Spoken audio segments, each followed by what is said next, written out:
UP में खड़ा हुआ नया सियासी तूफान। अखिलेश यादव ने संभाला मैदान। चुनाव आयोग पर उठाए ऐसे सवाल कि मच गया बवाल। पंचायत चुनाव में कर दिया 1 करोड़ से ज्यादा वोट कटने का दावा। अखिलेश ने आयोग पर बड़ा सवाल दाग डाला। बिहार के बाद अब यूपी में भी एसआईआर पर सियासी तूफान खड़ा हो गया है, जिसके बाद अखिलेश यादव अब एक्शन मोड में आ गए हैं। विपक्षी दलों का आरोप है कि यूपी में चुनाव से पहले एक बड़ा घोटाला करने की तैयारी की जा रही है और इसका केंद्र एसआईआर यानी विशेष गहन पुनरीक्षण है। आसान भाषा में कहे तो इसका मतलब है वोटर लिस्ट की बहुत ही गहन और विस्तार से जांच करना। आपको बता दें कि बिहार में भी एसआईआर को लेकर काफी हंगामा देखने को मिला था। यहां तक कि दिल्ली में हुए मानसून सत्र में भी इसकी गूंज सुनाई दी थी। हालांकि अभी जब बिहार में एसआईआर पर विवाद गर्म है, तो अब यूपी में भी इसकी गूंज सुनाई दे रही है, जिसको लेकर अब अखिलेश ने खुद चुनावी मैदान को संभाल लिया है और आयोग पर बड़ा हमला बोला है। सिर्फ यही नहीं, अखिलेश ने तो सीधे निर्वाचन आयोग को जुगाड़ आयोग करार दिया है। अखिलेश यादव का कहना है कि जब एआई के जरिए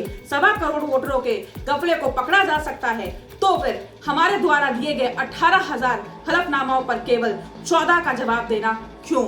रिपोर्ट्स की माने तो अखिलेश यादव ने सोशल मीडिया प्लेटफॉर्म एक्स पर स्पष्ट किया है कि सपा ने पंचायत चुनाव से पहले 18,000 से ज्यादा शपथ पत्र निर्वाचन आयोग को दिए थे, लेकिन आयोग ने इनमें से केवल 14 पर ही कार्रवाई की है। अखिलेश ने सवाल उठाया कि बाकी 17,986 हलफनामों का क्या हुआ। उनका आरोप है कि बीजेपी निर्वाचन आयोग और जिलाधिकारी की तिकड़ी ने इस मामले में गंभीरता नहीं दिखाई। उनका कहना है कि अगर सच्चाई सामने नहीं आई तो चुनाव में असल लोकतंत्र खतरे में पड़ जाएगा। सिर्फ सपा ही नहीं, आम आदमी पार्टी सीनियर नेता और राज्यसभा सांसद संजय सिंह ने भी मोर्चा खोल दिया है। उन्होंने कहा कि यूपी में पंचायत चुनाव से पहले एक बड़ा घोटाला होने जा रहा है। संजय सिंह का कहना है कि वोटर लिस्ट में फर्जी नामों का जोड़ और डुप्लीकेट वोटरों की पहचान करके 1 करोड़ से ज्यादा वोट कटने की तैयारी हो रही है। उन्होंने दावा किया कि इस तरह की धांधली से बीजेपी चुनाव में जीत दर्ज करना चाहती है। उनका आरोप है कि दिल्ली, महाराष्ट्र और हरियाणा में इसी तरह तकनीक का इस्तेमाल किया गया था और अब यूपी में भी वही खेल शुरू होने वाला है। आपको बता दें कि संजय सिंह ने मीडिया को बताया कि एसआईआर लोगों के वोट अधिकार को खत्म कर देगा। उन्होंने कहा कि बिहार में इसे लेकर